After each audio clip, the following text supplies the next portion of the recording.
But getting back to what I'm talking about failures, and in my life, I had to make a decision some time ago. I mean, there's two failures in the Bible. Two men that failed God in the Bible drastically. One was Judas, and one was Peter. You know, and think about it. You guys know the story of Judas. Judas was the one that betrayed Jesus. And what did he do afterwards? He hung himself.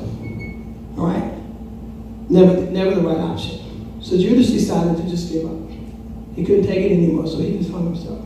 Peter, on the other hand, you know, told God, Jesus, I'm going to be with you. Jesus said, you're going to deny me 3 times. No, I'm not. No, I'm not. No, I'm not. No, I'm not. And you know the story 3 times.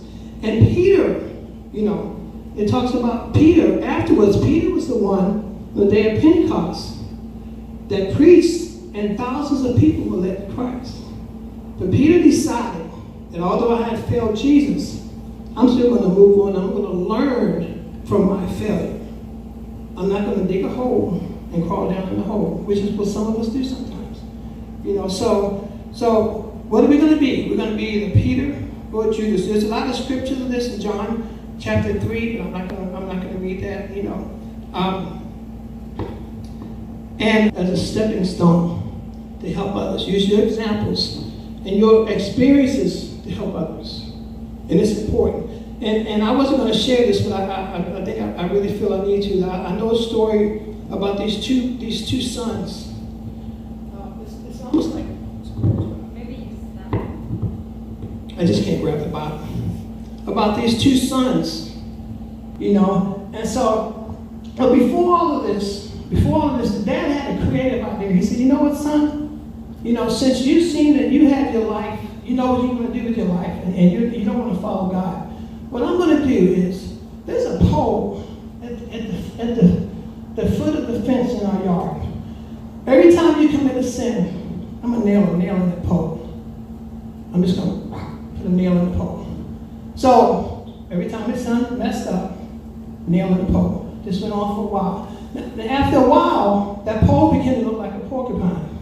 Nails sticking all out of the pole. Right? Now that's visual.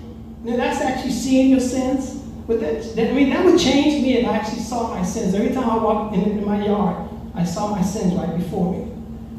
And the son really God got a hold of him, and he realized, he repented of his sins, and he changed his life around. All right? And he went to his father, and he asked his father, please forgive me. I want to make this right. So the father said, okay, this is what we're going to do. Every time you do something good, I'm going to pull a nail out of the pole. I'm going to pull a nail out of the pole. And the nails will come out left and right. Pulling the nails out. And the son came home one day. And he saw the pole, and all the nails were gone.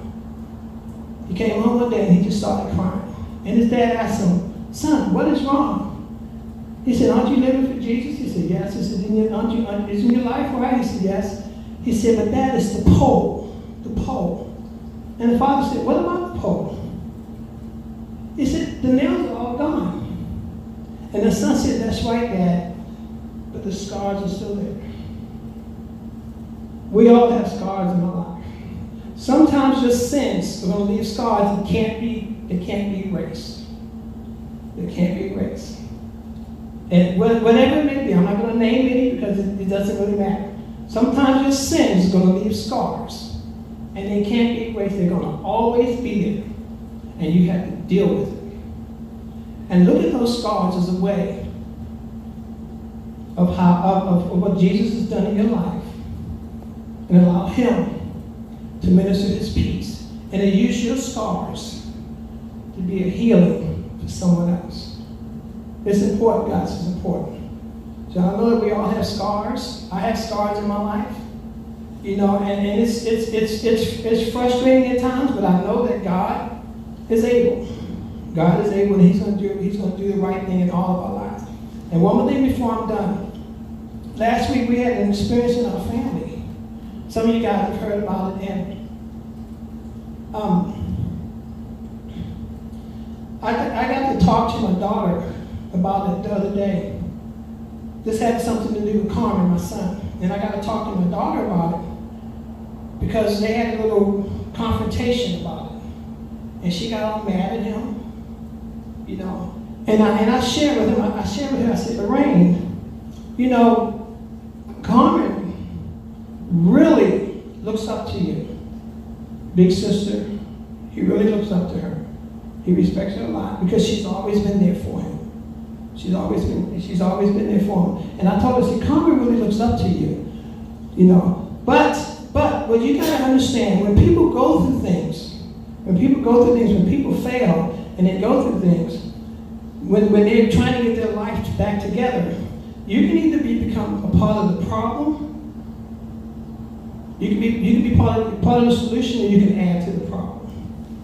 And I shared that with her. I said, don't be part of the solution. Don't be part of the problem. Allow God to use you to help heal him.